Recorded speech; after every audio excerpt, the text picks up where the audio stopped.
YG와 JYP의 책걸상. 책에 관한 걸쭉하고 상큼한 이야기. YG와 JYP의 책걸상이 찾아왔습니다. YG 강량구입니다. JYP 박재영입니다.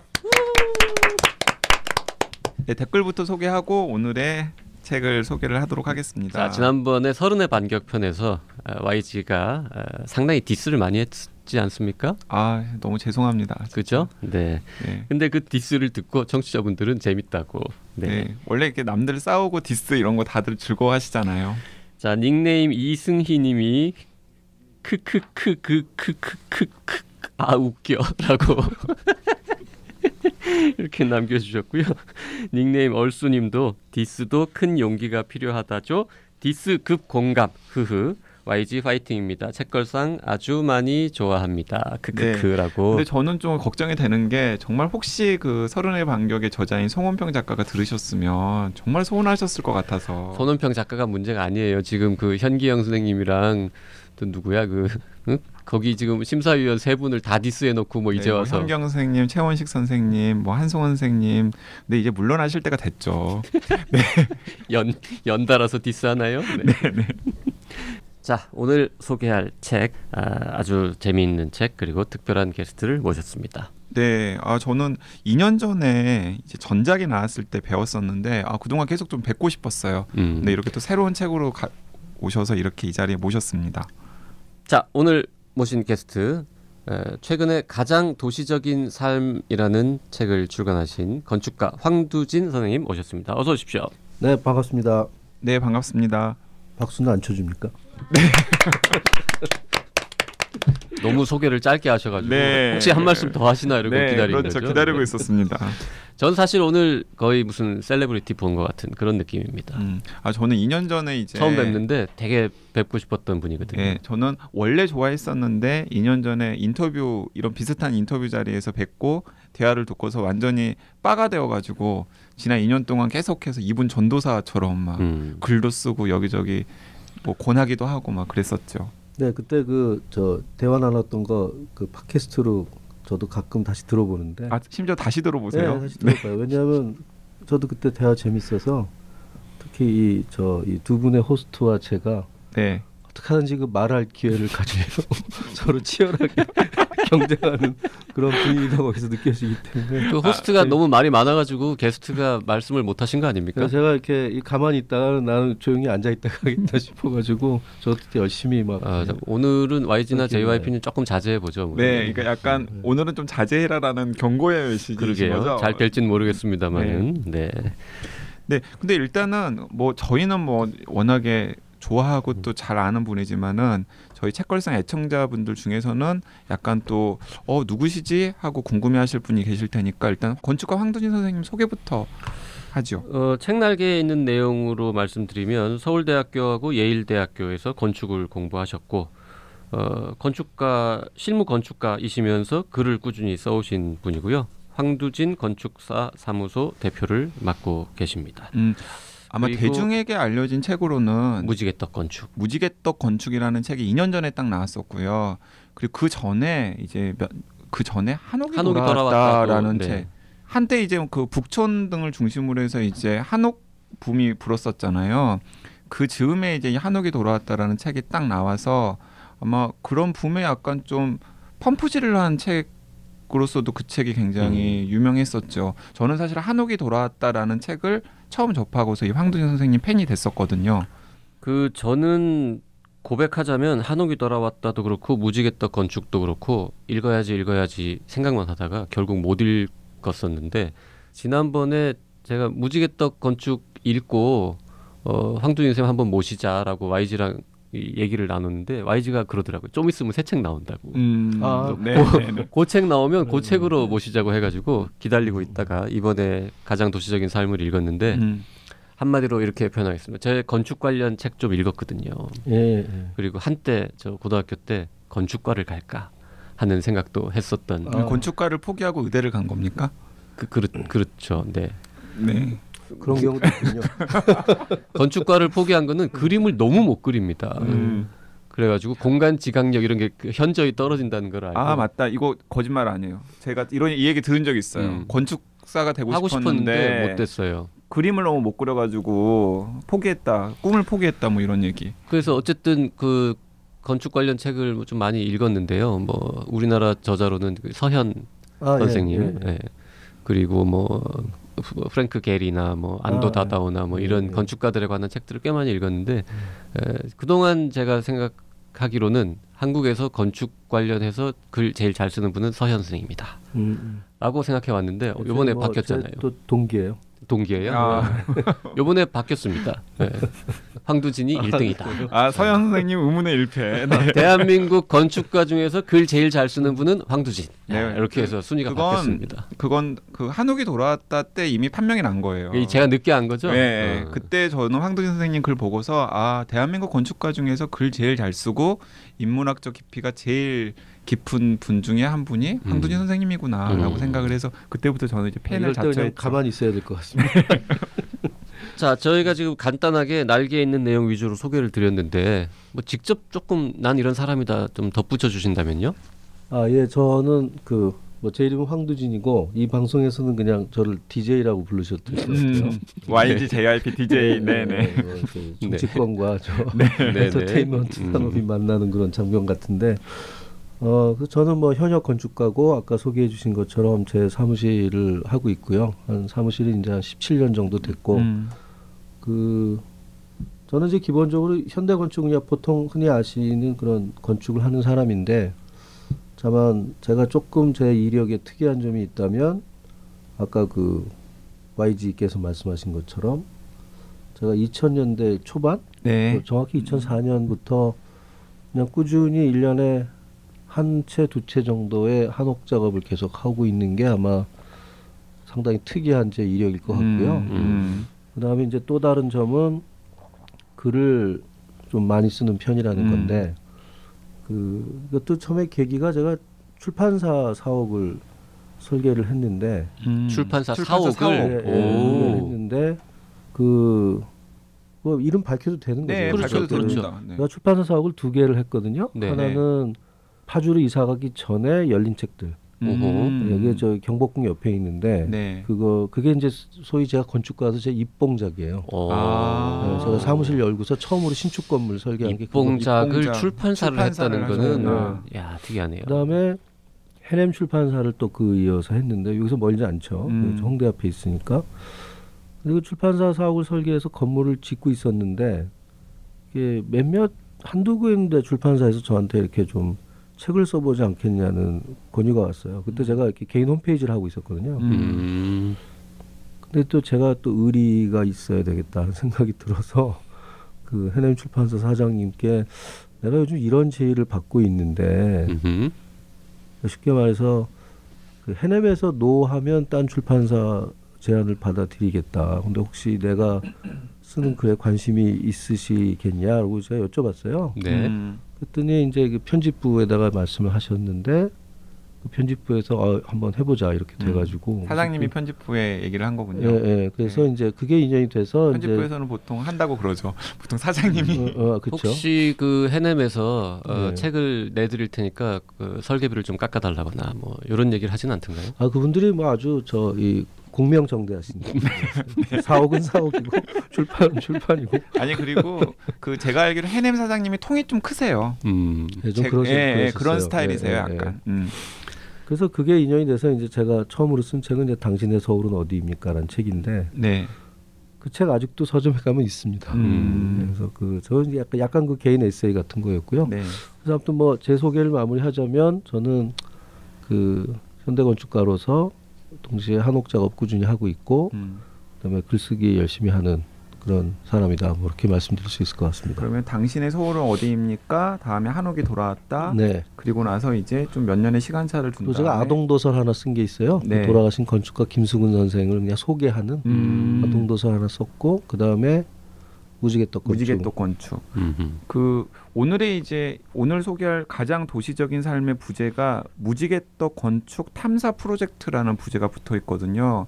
그러니까 이제 2015년 12월에 나온 무지개떡 건축이라는 책과 이제 약간 자매 같은 책이라고 봐도 되겠죠. 네. 그러니까 뭐 부연 설명하자면 그 무지개떡 건축이 약간 이제 이론적인 측면에 관한 거라면 이 책은 이제 그 사례 답사집 같은 그런 성격이라고 보시면 되죠. 네. 저도 마음속으로 그냥 그 자매 같은 책이라고 생각하고 있습니다. 처음부터 이렇게 두 권을 쓰실 계획이셨던 건가요? 아니요, 그렇지는 않았어요. 처음에는 무지개떡 건축으로 그냥 끝나는가 보다라고 네. 생각을 했는데 그래서 그때 인터뷰를 제가 상기해 보면 무지개떡 건축 내신 다음에 약간 무지개떡 건축에 부합하는 작업에 좀 더 열중을 하시겠다 그런 얘기를 그러니까는 제가 또 회사 일로 그 비교적 소형 무지개떡 건축 계속 그것도 꾸준하게 하는데 네. 근데 이번 책을 내게 됐던 직접적인 동기는 서울신문에서 이제 저한테 연재 제안을 하신 거예요. 그래서 이렇게 처음에 분량을 25회를 얘기하셨거든요. 근데 나중에 이제 그 연재 도중에 30회로 늘어났는데, 근데 이게 이제 뭐 아시겠지만 일간지 한 면을 매주 쓰는 거예요. 그렇죠. 부담스러운 네, 일이죠. 그래서 아주 제가 저 작년 후반기에 아주 상당히 저 재밌게 살았습니다. 네. 생업을 못 하신 것 아니에요? 아니 근데 제가 이 책에도 좀 나오지만 제가 저 자신이 그 직주 근접의 삶을 살거든요. 그래서 어떤 분들은 저한테 너 집에서 일한다며 그러시는 분들이 있는데 제가 그럴 때마다 꼬박꼬박 얘기하면 아니다, 난 집에서 일하지 않는다. 나는 법적 단독주택에 살면서 근린생활시설 사무실에 가서 일을 하니까 재택근무자는 아니다라고 얘기하죠. 다만 이제 두 개가 붙어 있는데 위아래로. 그러니까 집주 근접은 직장이랑 주거지가 붙어 있는 것. 네. 그런데 이제 그거 때문에 제가 그냥 마음속으로 나는 그냥 보통 다른 분들에 비해서는 하루에 2시간이 더 있다라고 생각을 하죠. 출퇴근을 안 하니까. 물론 출퇴근 안 와서 이렇게 집하고 직장이 붙어 있는 삶에 또 피곤한 점들이 많이 있어요. 예상하시겠지만 지금은 그게 조금 제가 익숙해져서 상관없는데 이 가장 도시적인 삶, 이 무지개떡 답사 프로젝트는 제가 아마 그렇게 사는 사람이 아니었으면 불가능하죠. 출퇴근 시간을 아껴서 책을 한 권 쓰신 책을 한 권 쓰신 거군요. 네, 결국 그런 셈인데 우리 주말 이용하고. 네. 당신은 집에서 일한다며라고 묻는 사람 말고 회사에서 산다며 이렇게 묻는 분은 없나요? 같은 얘기인데. 근데 그러고 보니까 그런 질문은 못 받았어요. 그러니까 아마 그 집에서 일하는 거는 나름대로 조금 낭만성이 있게 들리는데 네. 회사에서 산다며 하는 거 이거 완전히 좀 비참한 얘기처럼 들려서 아마 그런 질문이 안 나오지 않았나 싶은데. 그 저기 아래 위층인가요? 같은 건물에 사시는 건가요? 그 사는 집이 목련원이라는 근사한 이름인데.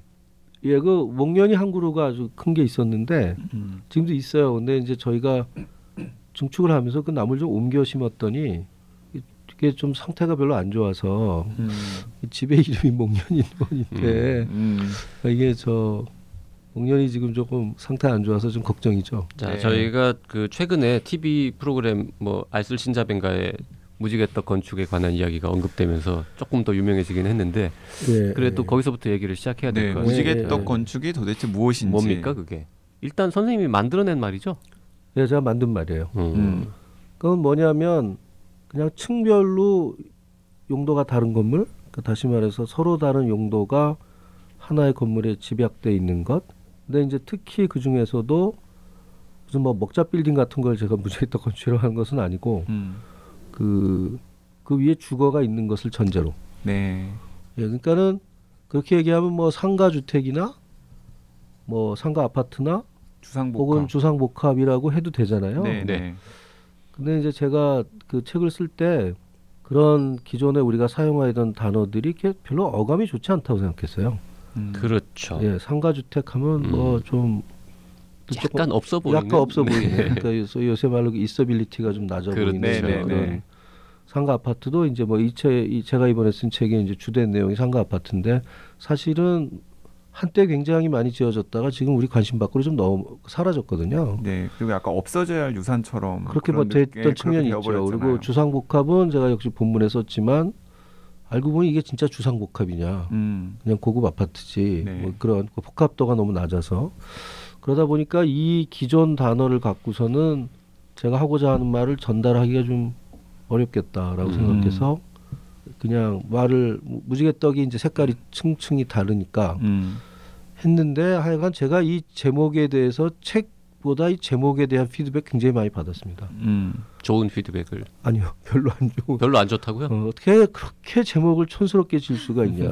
무지개떡 건축이라고. 네, 그러니까 대표적으로 그 무지개떡 건축의 그 추천사를 돌아가신 서울시립대학교에 계시던 손정목 교수님이라고 뭐 우리나라 그 도시건축계에 아주 그 석학이세요. 그분이 네네. 그 서울 도시계획 이야기를 하는 정말 어마어마한 책을 쓰신 분인데 그분이 유일하게 저 책에 추천사 써주신 게 제 책이에요. 그러고 나서 얼마 안 돼서 돌아가셔서 그게 이제 마지막 추천사가 됐는데 본인이 추천사를 써주시면서 거기에 뭐라고 쓰셨냐면 제목이 참 촌스럽다. 혹시 무지개떡 건축 말고 예. 그 개념으로 다른 용어를 생각했다가 버린 거가 있었나요? 그냥 무지개라고 할까라는 생각했었죠. 무지개 건축. 예, 그건 근데 더 별로고요. 네. 이 떡이 갖는 그 통쾌한 음감이 좀 있는 것 같아요. 떡. 그리고 이게 먹을 거하고 비교하는 게 더 재밌다고 생각해서. 떡은 저기 JYP도 좋아하잖아요. 떡이요? 네. 네. 되게 제가 잘 아는 선배가 그런 얘기했었는데요. 세상에서 정말 귀하고 소중한 것들은 다 이름절로 되어 있다고. 맞아요. 네. 네, 그렇습니다. 네. 그 중에 이제 떡이라는 것도 그분이 언급을 하셨었죠. 네. 근데 그래서 그렇게 했는데 그리고 제가 이제 마음속에 약간 어떤 것도 있었냐면 보통 그런 신조어를 만들어낼 때 보면 이제 영어 단어 조합 같은 걸 많이 하는데 맞아요. 저는 이제 그런 시대는 좀 가지 않았냐. 아니 그리고 무지개떡 생각했고. 건축이 약간 촌스럽다고 생각하시는 분들은 약간 그런 편견 때문인 거예요. 뭐 떡이라던가 한글이라던가 이런 게 촌스럽다고 하는 돼서 약간 그런 생각을 하시는 거 아닐까요? 그 무지개떡 건축 같은 개념이 뭐 다른 나라에는 없나요? 영어로 번역하거나 하면 뭐라고 표현해야 됩니까? 마침 그 영어권에는 레인보우 케이크라는 게 있죠. 네. 근데 그 사람들은 그걸 정말 7가지 색깔로 하더라고요. 우리는 5가지 색깔인데 그래서 영어로 번역하면 그냥 레인보우 케이크 아키텍처 그렇게 혹은 뭐 레인보우 구체적으로 건물 얘기할 때 레인보우 케이크 빌딩 그렇게 하면은 제가 뭐 영문파 안 냈기 때문에 근데 만 내게 되면 이제 그렇게 제목을 붙이지 않을까 싶고 그냥 그 영어로는 보통 이런 걸 믹스드 유즈 빌딩이라고 그러죠. 복합 건축이라고 그러죠. 복합 건축. 그리고 사실은 워낙 사례가 많기 때문에 뭐 이렇게 특별히 이것을 부를 이유조차 없을 정도로 미국은 좀 나지 유럽 가면 사실 우리가 유럽에 여행을 가서 보는 건물의 거의 대부분이 믹스드 유즈 빌딩이라고 보시면 됩니다. 그러면 유럽은 원래 전통적으로 직주 근접의 어떤 성향이 우리보다 훨씬 높은데 우리는 그렇죠. 직주가 완전히 분리되어 있다 이렇게 보시는 건가요? 그러니까 기본적으로 이제 특히 우리나라의 도시 계획을 처음에 할 때 용도 지역 지구자라는 이런 개념을 도입해서 했거든요. 네네. 그게 아직도 살아 있는데 이제 뭐냐면은 일하는 데서는 일만 하고 사는 데서는 살기만 한다. 그게 이제 직주를 분리하는 거죠. 그렇죠. 근데 그게 갖고 있는 이제 합리성이 있어요. 그게 뭐냐면 사는 데하고 일하는 데 좀 떨어져 있어야 된다는 우리의 일반적인 생각도 뭐 거기서 나온 것 같은데 비교적 이제 주거 지역의 그 환경이 쾌적해지는 장점이 있겠죠. 그리고 이제 업무 지역은 또 업무 지역대로 그 일하는 분위기를 잘 조성할 수 있거나 뭐 인프라를 잘 할 수 있거나 그게 있는데 이게 문제는 뭐냐면 이제 그 사이를 그럼 어떻게 연결하냐? 이제 그게 이제 어마어마한 인프라스트럭처를 연결을 하는 거예요. 그런데 이제 도시가 점점 커지면 그 거리가 점점 멀어지는 거죠. 그러다 보면 이제 지금 우리나라 같은 경우에 이제 OECD 국가 중에서 그 평균 출퇴근 시간 가장 긴 국가로 돼 있다고 하는데 시간. 예, 진짜 거리 말고 시간 거리로 말씀하시는 그러니까 거죠? 우리 이제 시간 거리를 동시에 생각 안 할 수가 없으니까 네. 그러다 보니까 이게 이제 이 개인의 삶에 그 너무나 큰 피로도를 가중시키는 그런 게 되고 이제 그런 거를 좀 이제는 좀 다른 방식으로 접근해야 되지 않을까라고 생각했던 거죠. 방금 황도진 선생님께서 개인의 삶 얘기를 하셨지만은 개인의 삶뿐만 아니라 이 환경이라던가 도시 인프라를 고려하더라도 사실은 그 직장과 그리고 이제 집이 떨어져 있다는 건 굉장히 심각한 여러 가지 문제들을 이야기를 하잖아요.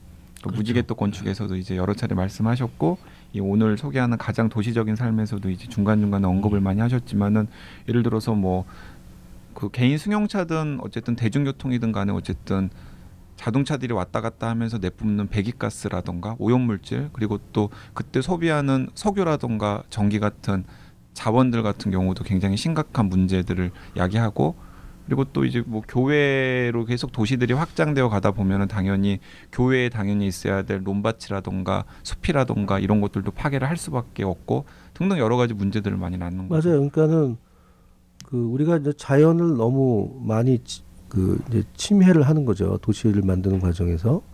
그런데 그 아까 뭐 유럽 얘기로 좀 잠시 돌아가면 참 유럽 도시에 저희가 놀랍다고 생각하는 점 뭐냐면 본격적으로 자동차 시대가 도래하기 전에 그 상당히 고밀도의 복합 도시를 이미 만들어 놓은 거.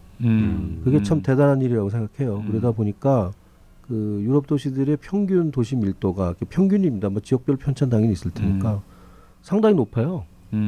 이게 우리나라 도시들보다 훨씬 높고 그러다 보니까 이제 이 사람들은 그리고 이제 복합 기능이 많아서 뭐 아래층 뭐 가서 보면 아래층에 뭐 카페 있고 위에 사무실 있고 그 위에 사람 살고 아주 가장 평균적인 그 유럽 도시 건축의 단면이 그렇게 구성되어 있는데 그러다 보니까 어떤 게 가능해지냐면은 예를 들어 파리 같은 도시는 이렇게 다녀보면은 이렇게 막 물론 러시아 때 거기도 차도 밀리고 그러긴 하지만 그렇게 인구 밀도 높게 안 느껴지거든요. 근데 서울보다 파리가 인구 밀도가 높아요.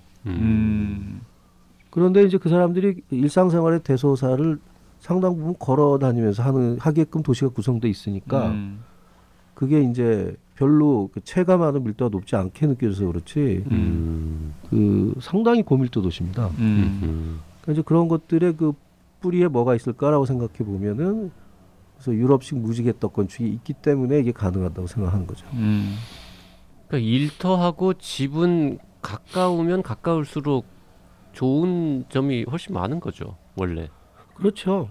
근데 우리는 지금 너무 주로 저 사무실은 막 어디에 몰려 있고 집들은 다 어디 뭐 일산 이런 데 몰려 있고 이런 식으로 되어 있으니까. 개인적으로는 저는 이제 여의도 같은데 재밌다고 생각하는 게 그러니까 거기는 이제 제가 얘기하는 무지개떡 건축은 별로 뭐 없는 걸로 알고 있는데 제가 적어도 알고 있는 건 없어서 그런데 이렇게 보면 아파트 바로 옆에 막 방송국도 있고 기업체 사옥도 있고 그렇잖아요. 거기는 무지개떡을 이렇게 약간 옆으로 돌려놓은 그런 생각. 그리고 학교도 있고. 근데 그러다 보니까 아마 거기서 실제로 거기 여의도에 살면서 여의도에서 일하시는 분들 많을 텐데 그런 출퇴근 시간이나 직주 근접이나 입장에서 보면 참 좋은 상황일 수 있다고 생각하지만 거길 걸어 다녀 보면 진짜 이상한 거예요. 이게 업무 지역의 분위기도 좀 아니고 주거 지역의 분위기도 아니고. 그래서 저는 옛날부터 저도 사실 한때 여의도에서 직장생활 좀 했었거든요. 이거를 수직으로 구성을 하면은 훨씬 낫겠다. 그러니까 이걸 위아래로 서로 다른 기능을 수직적으로 분리를 해야지 이게 수평적으로 이렇게 여의도처럼 돼 있는 것은 좀 바람직하지 않다고 생각한 거죠. 그 한국 사람들이 이제 동경 여행 가면 흔히 가는 유명한 관광지 중에 록봉기 힐즈라고 있지 않습니까? 거기도 일종의 무지개떡 건축이라고 볼 수 있을까요? 그러면 그 록봉기 힐즈는 뭐 물론 뭐 대단한 프로젝트예요. 규모도 크고 그 안에 그 입점하고 있는 상점들도 정말 가서 훌륭하고 뭐 여러 가지로 뭐 그 나무랄 데가 없는 데인데 다만 이게 너무 고급 건축이니까 제가 그런 한국으로 치면 뭐 타워팰리스 이상급인데 그런 쪽의 얘기만 너무 할 수는 없다고 생각했고요. 그냥 보통의 사람들이 살 수 있는 집.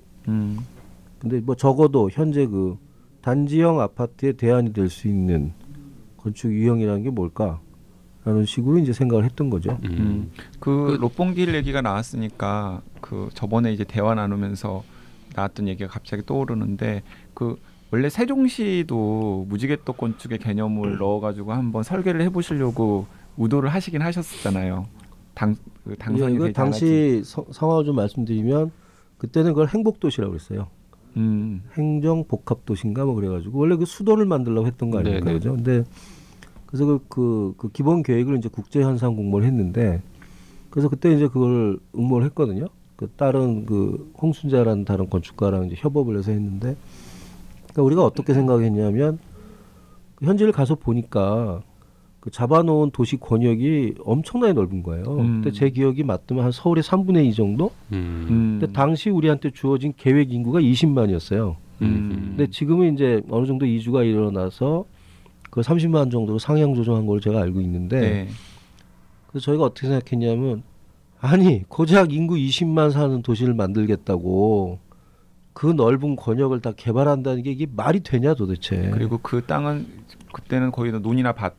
예, 그 현장 가서 보면 완전히 다 논밭이었거든요. 그리고 전통 마을도 몇 개 있고 심지어 네. 뭐 당산나무 이런 것도 있고. 네네.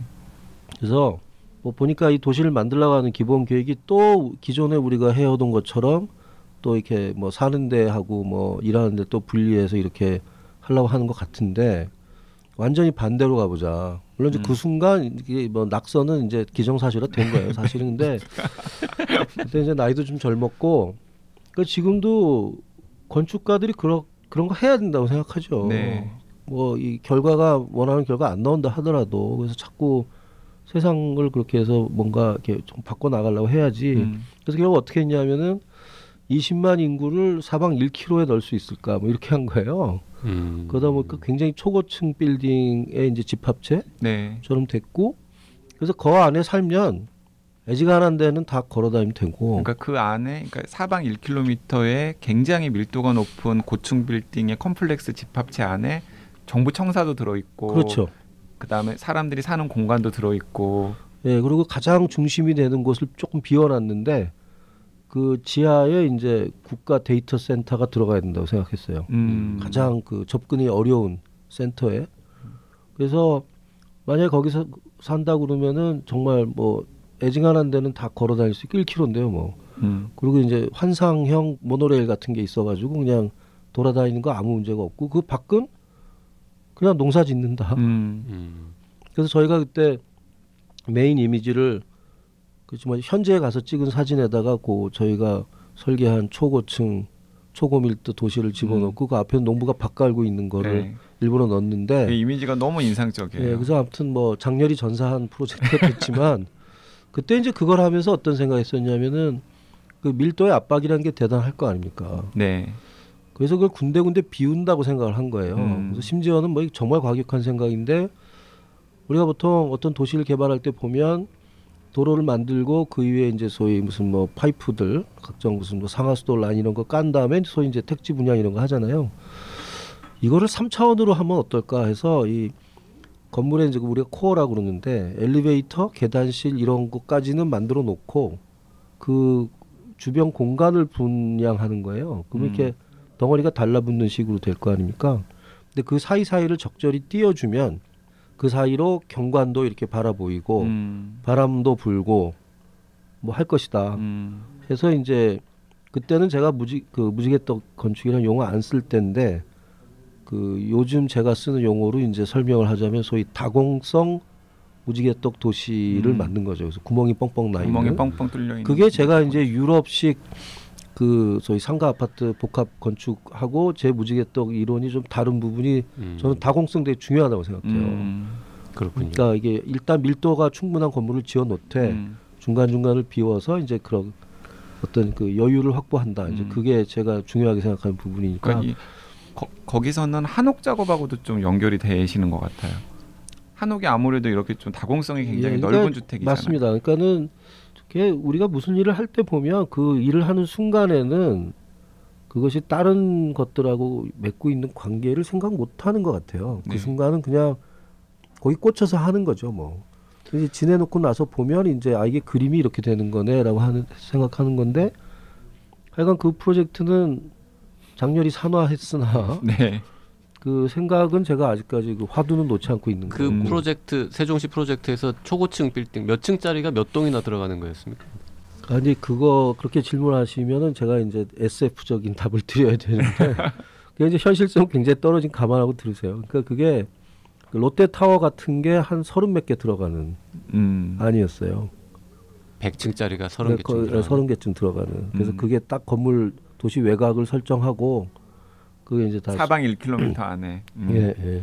그 죄송한데 그 록봉기 힐즈 아까 질문 드렸더니 그건 너무 고급이다라고 말씀하셨는데 근데 록봉기 뭐가 힐즈는 다르죠? 기성의 기존 도시에 네. 아주 요지에 이제 전략적으로 개발을 한 프로젝트니까 그렇게 말씀드렸던 거고 이거는 국가적인 차원에서 심지어는 국가 전략적인 어쩜 안보적인 차원에서 새로운 도시를 구성한다고 했을 때 그럴 때는 이제 적어도 그런 식의 접근 방법 가능하다고 생각했죠. 근데 지금 이제 세종시 가보시면요, 네. 엄청나게 저밀도 아마 그 정부 비효율의 상당 부분이 세종시의 기본 계획이 있을 저는 거예요. 공무원들의 다이어트를 위해서 이렇게 만들지 않았나 싶을 만큼 동선이 너무 길고 복잡하더라고요. 그리고 그분들의 그 삶의 조건이 굉장히